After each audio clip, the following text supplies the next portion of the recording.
नाज़रीन अस्सलामु अलैकुम वरहमतुल्लाहि वबरकातुहू। नाज़रीन, हमने गुज़िश्ता वीडियो के अंदर पेश किया था कि आप सल्लल्लाहु अलैहि वसल्लम का असर की नमाज के बाद क्या मामूल था।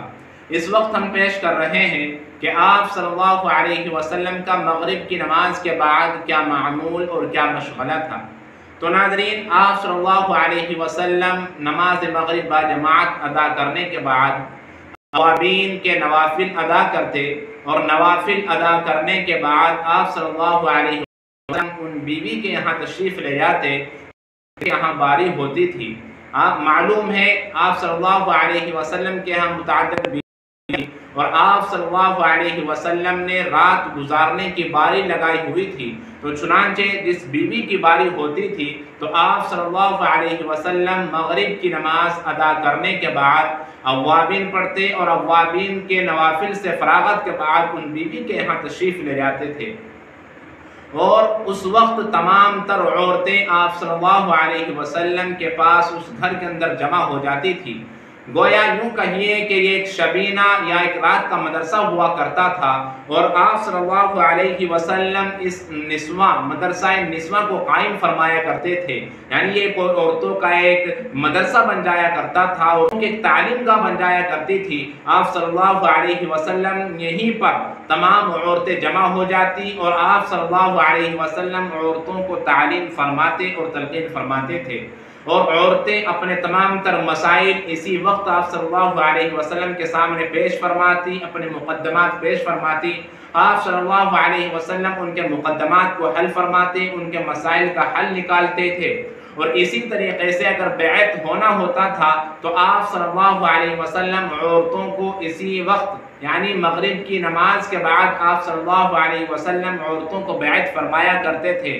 और बैत इस चीज़ पर हुआ करती थी कि वो किसी अल्लाह के साथ किसी को शरीक नहीं ठहराएंगे, चोरी नहीं करेंगी, बदकारी नहीं करेंगी, बच्चों का कत्ल नहीं करेंगी और किसी पर बहुतान नहीं लगाएंगी। और इसी तरीके से नेक कामों में रसूलुल्लाह सल्लल्लाहु अलैहि वसल्लम के तरीक़े और आपकी सुन्नत की खिलाफ वर्जी नहीं करेंगी। इन तमाम बातों पर आप सल्लल्लाहु अलैहि वसल्लम बैत फरमाया करते थे और तमाम औरतों के लिए इस्तिग़फ़ार भी फरमाया करते थे।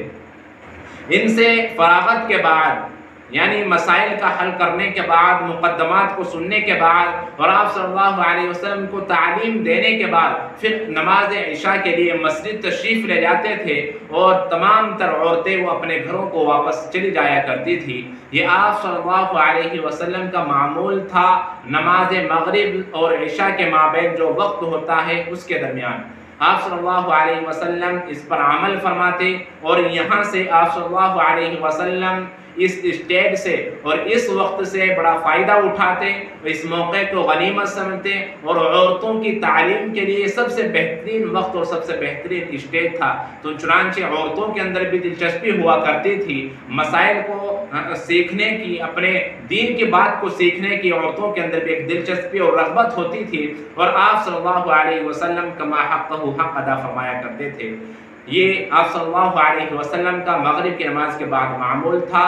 तो हम भी इससे सबक हासिल करें और इबरत हासिल करें कि इस तरीके से हम भी अपने घरों की औरतों के लिए कम अज़ कम कोई वक्त फारिग करें। किसी वक्त 24 घंटे में से चंद मिनट हम अपने घर की औरतों के लिए मुख्तस करें और ख़ास करें और उनके उन चंद मिनटों के अंदर, उन चंद लम्हात के अंदर हम उनको दीन की बातें बताएं, घर के अंदर किसी किताब की तालीम करें, कुछ मोटे मोटे मसाइल पर गुफ्तगू करें।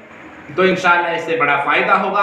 दीन के मोटे मोटे मसाइल, दिन के आम मसाइल वो हमारी औरतों के सामने आएंगे और इंशाअल्लाह जो ज़िंदगी से दिन बारहा दिन का वास्ता पड़ता है उन तमाम मसाइल की उनको पुख्तगी होगी और इंशाअल्लाह उनकी ज़िंदगी वो कमा हक़्क़हु शरीयत के मुताबिक गुजरनी आसान होगी।